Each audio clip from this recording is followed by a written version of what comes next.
India's dense forests have always been home to magnificent wildlife, and at the heart of this wilderness reigns the tiger, a symbol of power, grace, and fear. But by the turn of the millennium, the tiger's roar was fading. Rampant poaching, illegal trade in skins and bones, and the greed of humans were driving this majestic creature to the brink of extinction. Against this background, Tiger, The Hunt Begins Again, directed by Kailash Surendranath, unfolds not as a fictional drama, but as a semi-documentary story, a passionate appeal for the survival of the tiger and the protection of India's wild heritage. The introduction. Man vs. Nature. The story begins by contrasting two worlds, one of nature, vast and balanced, and one of humans, restless and consuming. Tigers once roamed freely across the Indian subcontinent.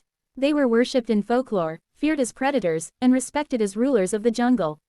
But modernization and greed slowly began destroying their habitats. The film takes us deep into forests where once hundreds of tigers lived, now reduced to a handful, silently moving through shrinking territories.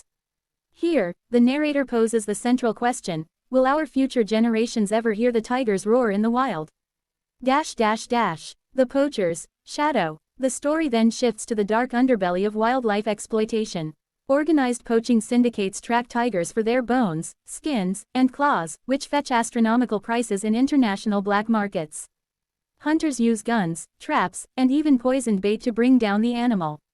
What makes this more horrifying is the speed. A single night's hunt can erase a bloodline nurtured by nature for centuries. The film recreates chilling sequences of poachers stalking the forests, of majestic tigers brought down mercilessly, their skins displayed like trophies. Each image is a dagger, reminding viewers that the extinction of the tiger is not a distant threat, but an unfolding reality. The Call of the Wild, Why Tigers Matter. But Tiger, The Hunt Begins Again is not merely a chronicle of destruction, it's also a lesson in ecology. It explains why saving the tiger means saving the forest, and by extension, saving ourselves.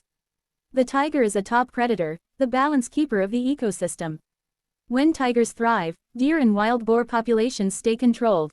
When prey stays balanced, vegetation regenerates, rivers flow cleaner, and the entire chain of life continues in harmony. Without the tiger, forests collapse into chaos.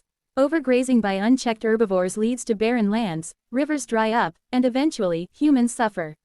Thus, the film emphasizes, the tiger is not just an animal, it is a lifeline.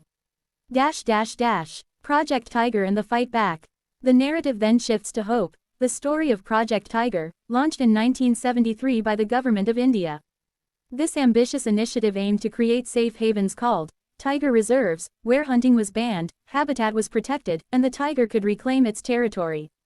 The camera takes viewers through the thick sal forests of Corbett, the grasslands of Kanha, the mangroves of Sundarbans, and the swamps of Kaziranga, showing glimpses of tigers in their natural majesty.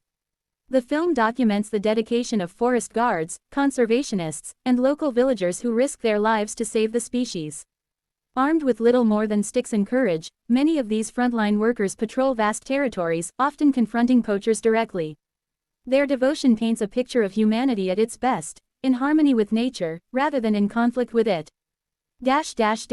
Human-wildlife conflict. Yet, the journey is not simple.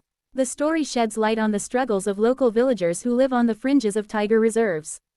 For them, the tiger is both sacred and dangerous. When livestock is killed, families face financial ruin. When humans wander into tiger territory, tragic encounters occur. The film sensitively portrays this conflict, urging the need for coexistence, through compensation schemes, awareness programs, and creating livelihood opportunities that depend on conservation rather than destruction. A Voice of Stars. What sets Tiger, The Hunt Begins Again apart is the involvement of some of India's most beloved film icons.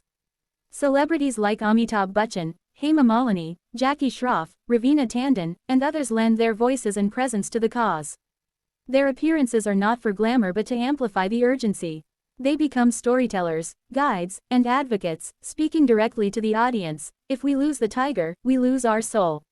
These moments act as bridges, connecting ordinary citizens to the forests they may never visit, but on which their survival indirectly depends.